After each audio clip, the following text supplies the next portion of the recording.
અમદાવાદમાં વેપારીઓ પાસેથી માલસામાન ખરીદી બનાવટી સ્ક્રીનશોટ બતાવીને છેતરપિંડી આચરનાર ગઠિયાને પોલીસે ઝડપી લીધો છે।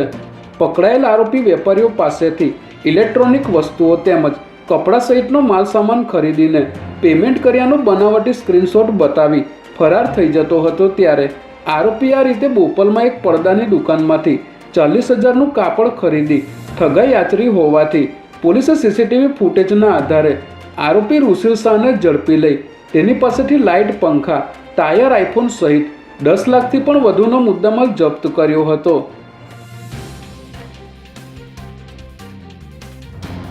અમદાવાદ જિલ્લા ખેતી બેંકની શાખા પાસે ચાંદખેડાના વોર્ડ નંબર 3માં ભાજપ કાર્યકરોએ અનોખો વિરોધ કર્યો હતો, જેમાં સાબરમતીના ધારાસભ્ય હર્ષદ પટેલ અને ગાંધીનગર દક્ષિણના ધારાસભ્ય અલ્પેશ ઠાકોરે ઉમેદવારોના નામ જાહેર કર્યા હતા, પરંતુ મોડી રાત્રે જાહેર થયેલી યાદીમાં અલગ નામની જાહેરાત થતાં ભાજપના કાર્યકરો વિફર્યા હતા, જેને પગલે વોર્ડ નંબર 3ના શક્તિ કેન્દ્રના ઇન્ચાર્જ અને બૂથ પ્રમુખની આગેવાનીમાં રામધૂન અને હનુમાન ચાલીસા કરીને વિરોધ કરવામાં આવ્યો હતો।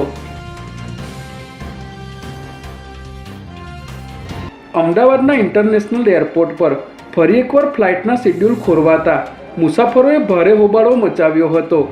પ્રાપ્ત માહિતી મુજબ કુલ 15 ફ્લાઇટ મોડી પડી હતી, જેમાં શારજા જતી સ્પાઇસ જેટની એક મહત્વની ફ્લાઇટ રદ કરવામાં આવી હતી, જેને કારણે મોટી સંખ્યામાં મુસાફરો એરપોર્ટ પર અટવાઈ ગયા હતા। ત્યારે ટર્મિનલ પર ફસાયેલા મુસાફરોએ ભારે હોબાળો મચાવ્યો હતો। એરલાઇન્સના અણઘડ વહીવટ અને સચોટ માહિતીના અભાવે રોષે ભરાયેલા મુસાફરોએ એરપોર્ટ ઓથોરિટી સામે નારેબાજી પણ કરી હતી।